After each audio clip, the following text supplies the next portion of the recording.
Hey friends, imagine this scene. A Russian billionaire, practically Putin's right-hand man, storms into Beijing during a big state visit. He's not there for sightseeing or xiaolongbao dumplings. He's there to lecture China. And what does he say?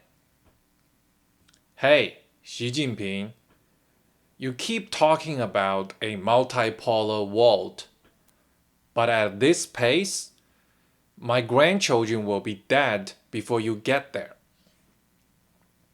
The Russian billionaire Oleg Deripaska basically went on record saying China is moving way too slow to build the financial system needed to challenge US dominance. He's frustrated, he's upset, and frankly, he's not wrong.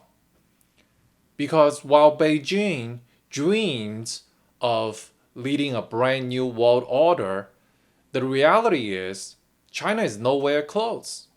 Not financially, not politically, not even culturally. So stick around and I'll show you why Deripaska's frustration exposes a hard truth, which is that China's grand plan to replace the dollar and rule the global economy is dead on arrival. Let's start with what Deripaska actually said. Standing in Beijing during Putin's most recent state visit, he gave China some tough love. His basic message to China: if you want a multipolar world, you need to build a yuan-based payment system. Chinese banks need to stop clinging to dollar assets and start taking real risks. Translation: you Chinese keep talking big about taking down the US dollar, but your own banks don't even believe in your currency. Ouch. And the numbers proving right. The US dollar accounts for 48% of global payments. The Chinese yuan, a sad little 2.88%, according to SWIFT. China has been pushing this internationalize the yuan agenda since the 2008 financial crisis. Is it 15 or 17 years later? They've barely moved the needle. It's like training for marathon for more than a decade and still collapsing at mile 2. Now, why is Russia so frustrated about this failure from China? Well, from Moscow's perspective, China was supposed to be the financial engine of this so-called multipolar world. Russia would bring the military power and oil. China would bring the money and economic clout. But here's the problem. China's system is too rigid, too scared, and too dependent on the very dollar they want to overthrow. Even Deripaska admitted it that Chinese banks are terrified to take any risks. And here's the kicker. As long as China's financial system stays this cautious and closed off, the dream of a yuan-based global alternative remains exactly that, a dream. Deripaska didn't just, pull his frustration out of thin air. He's frustrated because China is stuck. And there are really 4 great roadblocks standing between Beijing and global financial dominance. Fortunately, no amount of propaganda, military parades, or glossy Belt and Road brochures can fix these. First off, Chinese yuan has massive trust issues. Global finance runs on a commodity you can't manipulate, trust. Why does the world hold dollars? Because when you invest in dollar assets, you're also investing in US institutions, relatively independent courts, open markets, free press, and a stable political system.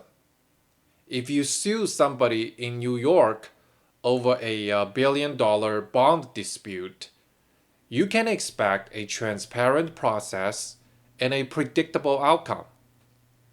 Now picture Beijing.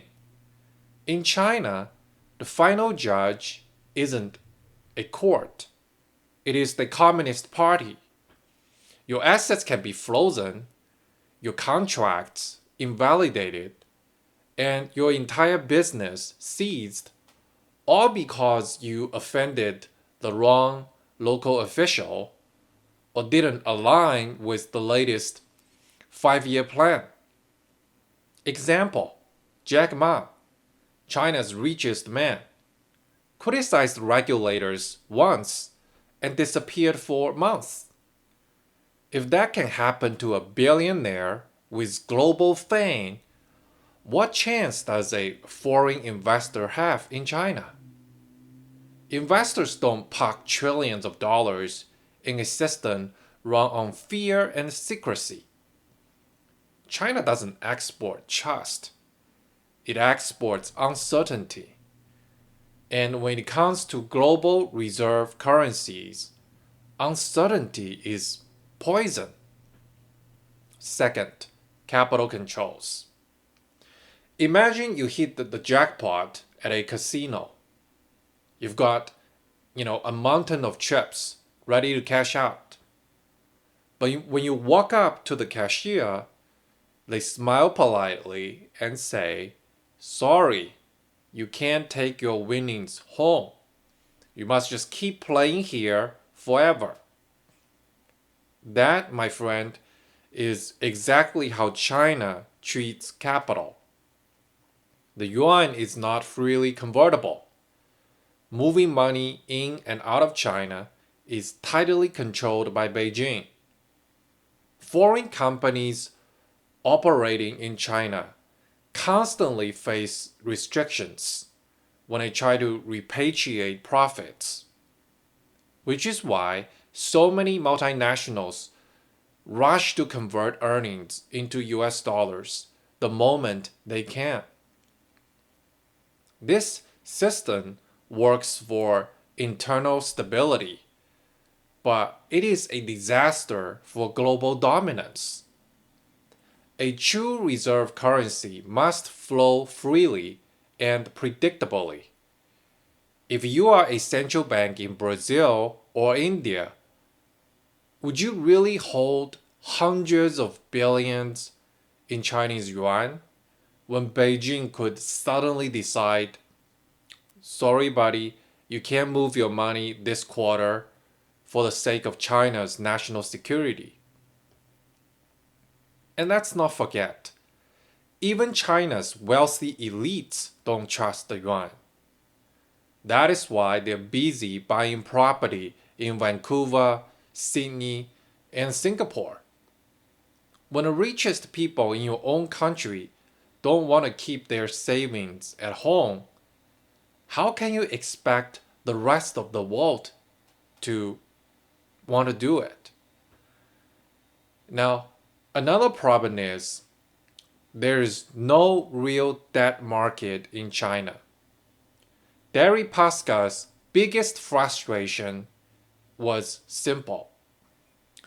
China needs a global debt market to back up the yuan, to create the necessary liquidity. And he's right. But here's the problem. You can't build that overnight. The US dollar's dominance isn't just about history. It's about the deep, liquid US Treasury market. Trillions of dollars move through US government bonds every single day. They're transparent, widely traded, and backed by the world's largest, most stable economy. China? Its bond market is shallow, opaque, and tightly controlled. Even domestic Chinese banks prefer to hold US dollar assets because they don't fully trust their own government bonds. Foreign investors have been burned repeatedly. Suddenly, rule changes without warning. For example, when it comes to the Evergrande bonds, and there's no clear legal recourse when things go wrong. It's like trying to build a skyscraper on quicksand. Without a credible debt market, the yuan has no backbone. And until that changes, no one will seriously consider replacing the dollar with yuan. And last but not least, geopolitics. Currencies don't just represent economic strengths. They represent alliances and power structures. When countries choose the dollar, they're not just choosing a currency. They are buying into the US-led global order. Trade routes protected by the US Navy. International contracts enforced by US-backed legal systems. A global diplomatic network that makes the system stable and predictable. Now, compare that to China. What does China offer? A censorship bureau? Wolf warrior diplomats who publicly insult their counterparts? Debt traps disguised as infrastructure projects? If you are a developing nation, which team do you want to join? The one that secures your shipping lanes? Or the one that censors Winnie the Pooh? Even countries that depend on China for trade, like Brazil or Indonesia, they still settle the majority of their transactions in US dollars. Because at the end of the day, they don't trust Beijing to play fair. And here's the kicker. These issues, they feed into each other like dominoes. Lack of trust leads to capital flight. Capital controls scare off foreign investors, preventing the growth of a robust debt market. Weak financial infrastructure leaves the yuan vulnerable to geopolitical shocks. And without geopolitical influence, no one wants to risk betting on the yuan over the dollar. It's a vicious cycle that Deripaska and Putin, by extension, is watching with growing frustration. Russia needs China to move fast so they can bypass Western sanctions. Instead, Beijing is stuck in neutral, just terrified of losing control over at home. This is why Deripaska's complaint matters so much. He isn't just venting. He is admitting that China's grand plan for a multipolar world is failing. 17 years after the 2008 financial crisis, the numbers are brutal. Dollar share of global payments, 48%. Yuan share, 2.88%. China's dream of replacing the dollar isn't just stalled, it's barely started. And until they fix these four fundamental problems, there'll never be more than just, a regional currency with global ambitions. Now, at the recent SCO summit, China tried to flex its financial muscles, and they even announced a brand new SCO Development Bank with 2 billion yuan in funding. Sounds impressive, right? Until you realize that's only 280 million USD. The US Fed moves that much money before breakfast. This isn't the foundation of a new financial empire. It's cosplay geopolitics. And I have been in those rooms. During my finance career in Beijing, I met with these Chinese banks and SOE executives. From the outside, it all looks shiny. Skyscrapers, flashy presentations, polished executives. But behind the curtain, loans shuffled around to hide bad debts. Executives terrified of taking any risk. Decisions made to please the CCP, not to generate value. This isn't how you build a currency the world trusts. It's how you build a house of cards. And here's why Deripaska's frustration matters. Russia needs China to move fast because sanctions are now choking Moscow. Putin dreams of a world where the Chinese yuan is strong enough to shield them both from Western financial power. But instead, he's watching his big brother, Xi Jinping, move at a snail's pace. So he's essentially begging, hurry up, China, or this multipolar world will collapse before it even begins. And after all these years talking about de-dollarization, again, the RMB share is less than 3%. 17 years pushing and China still barely registers on the scoreboard. At this rate, Xi's dream of replacing the dollar will arrive around the same time as flying pigs. Global leadership isn't about how loud you shout or how many summits you host about replacing the dollar. It's about trust, openness, and building institutions that people believe in.